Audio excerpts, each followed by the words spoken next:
And welcome back to PKL 11 post match review show. आज दो बड़े मुकाबले थे, दो पीकेएल 11 के प्लेऑफ डिसाइडिंग मुकाबले थे। पहला मुकाबला जो था वहां पे वो ऐसी टीमों के बीच था जो कि ज्यादा उनका इंपॉर्टेंस बचा नहीं है, तमिल के बंगाल के बीच था, तो उसके पे तो बाद में चर्चा करेंगे। लेकिन उससे बाद शुरू हुआ असली डिसाइडिंग मुकाबला पीकेएल 11 के प्लेऑफ का। One of the most important मुकाबला कि पट्टा पायरेट्स के सामने थी तेलुगु टाइटंस। पटना जीतती, टाई करती, क्वालिफाई करती। मैच से पहले यह सिनेरियो था। दूसरा सिनेरियो था तेलुगु अगर जीते तो प्लेऑफ के रेस में और तगड़े रहेंगे और यू मुंबा पे भारी प्रेशर बन जाएगा एलिमिनेट होने का। हुआ क्या वहां मैच में? मैच शुरुआत हुई, दोनों टीमें टक्कर से खेल रही थी। 10-9 का स्कोर था। बात करें तो फर्स्ट 10 मिनट के बाद उसके अगले हाफ में 1 पॉइंट से लीड थी। 19-18 का स्कोर लाइन था सेकंड हाफ, फर्स्ट हाफ खत्म होने पे। उसके बाद आया तूफान पटना के डिफेंस का।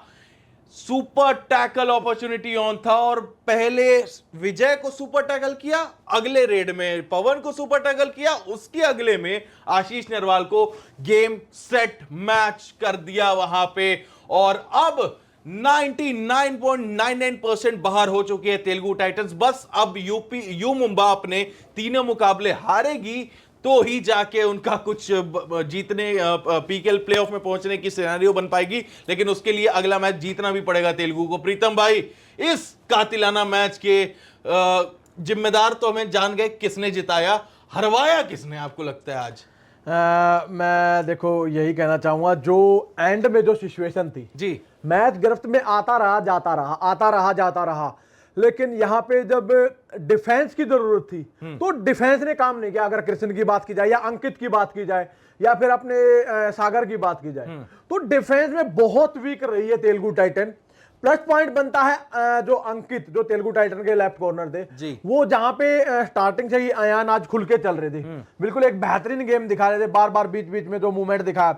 और सबसे बड़ी बात है जो विजय मलिक, भले ही 9 पॉइंट लेके गए लेकिन जब जरूरत थी एंडिंग में सिचुएशन की, उस टाइम पे वो स्कोर नहीं लेके आए। बिल्कुल एक बहुत बड़ा माइनस पॉइंट होता है। पवन सहरावत ने भले ही काम किया लेकिन 9-9 दोनों रेडरों के पॉइंट रहे हैं, लेकिन डिफेंस में किसी का भी साथ नहीं रहा। अगर कृष्ण डुल की बात की जाए या फिर अपने अंकित ने भले ही हाई-फाई किया, लेकिन जब एंडिंग मोमेंटों में जब जरूरत थी तो वहां पे उन्होंने कोई भी टैकल अर्जित नहीं किया। और आशीष जो हमेशा डू एंड डाई के रेडर रहे हैं, उन्होंने आज बिल्कुल डिफेंस में एडवांस काम करने की सोची, टैकल लेने की सोची, तो एक डिफेंस आज तेलुगु टाइटन का चला ही नहीं और उसी हिसाब से आज वो मैच को लॉस कर गए।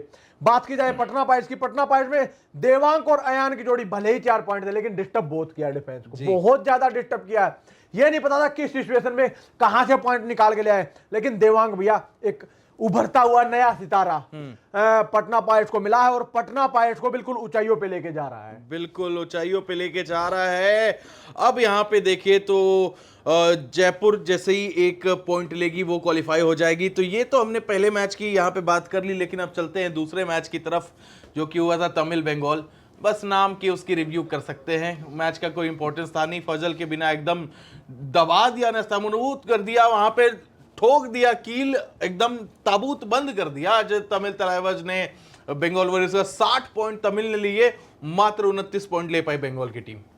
बिल्कुल। अगर बंगाल की बात की जाए तो आज आदि भाई वहीं पे भी वही सेम सिचुएशन हुई है, क्योंकि वहां पे डिफेंस में किसी ने भी काम करके नहीं दिखाया, क्योंकि फजल अतरा चली नहीं थे तो मतलब एक टीम इखरी बिखरी दिख रही थी। तो लेफ्ट कॉर्नर पे अगर सागर भी खेलते हैं या फिर अपने प्रणय राणे, अपने डिफेंस में मंजीत, नितेश, किसी ने भी डिफेंस में अच्छा वर्क करके नहीं दिखाया। और जब डिफेंस ऑफेंस के साथ नहीं चलता है ना मेरे भाई, तो वो टीम हमेशा लूज में रहती है। और एक तमिल थलाइवास खेल रही है, क्वालिफाई नहीं कर पाई, लेकिन नए नए खिलाड़ी ये दिखा रहे हैं कि हम सीजन 12 में आपके लिए कुछ ना कुछ नया कर सकते हैं। इस तमिल थलाइवास के लिए मैं यही कहना चाहूंगा, कोई बात नहीं, नेक्स्ट सीजन आपका इंतजार कर रहा है। सीजन 12 में आप बेटर टू बेटर करके आइए, नए नए प्लेयर लेके आइए, वो आपके लिए प्लस पॉइंट हो सकते हैं। और एक ही कोच लेके आइए। पहली बात तो दो कोच में आप लड़ जा रहे हो, आपके कोच डिसीजन नहीं बना पा रहे, सचिन को खिलाना है नहीं खिलाना है, आज इसको खिलाना है नहीं खिलाना, आपके कोच ही नहीं डिसाइड कर पा रहे। एक कोच लेके आइए। पहले तो ये कहूंगा मैं तमिल तलाइवास को, अश्विन कुमार को हटाया, लेकिन उसके बाद एक कोच की जरूरत थी। अगर जे उदय कुमार को लाना था तो उनको लाते। चेरलाथन को आप लाए, वो बहुत लेजेंडरी खिलाड़ी हैं, लेजेंडरी कोच है, बट आपको शायद कोई नया कोच तलाशना पड़े, देखना पड़े। वहाँ पे रामबीर सिंह खोकर भी है, लेकिन शायद उनकी उम्र हो गई, इस वजह से दिल्ली ने हटाया था शायद उनको, लेकिन प्रदर्शन तो उन्होंने अच्छा किया था। लेकिन आप ही को समझना है तमिल, आप गिरे हैं, उठ भी सकते हो, लेकिन अगले सीजन इंतजार रहेगा आपके उठने का। अच्छी टीम हो, लेकिन यार परफॉर्म नहीं कर पा रहे हो, इस बात का दुख है। चलिए, तो हमें लगभग 4 टीमें तो मिल गई, और उसके बाद 2 टीमें के लिए लड़ाई में अभी 4 टीमें लगी हुई हैं। 2 प्लेस के लड़ाई में जयपुर, यू मुंबा, पुणे और तेलुगु। लेकिन आपको पता है कि असली रेस में सिर्फ 2 टीमें हैं, जयपुर और यू मुंबा। यहां से अब आगे आने वाले मैचेस में क्या होगा, इस मैच का रिव्यू आपको कैसा लगा कमेंट बॉक्स में जरूर बता दीजिएगा। हम आपको मिलते हैं अगले वीडियो में, तब तक लाइक शेयर सब्सक्राइब कर दीजिएगा।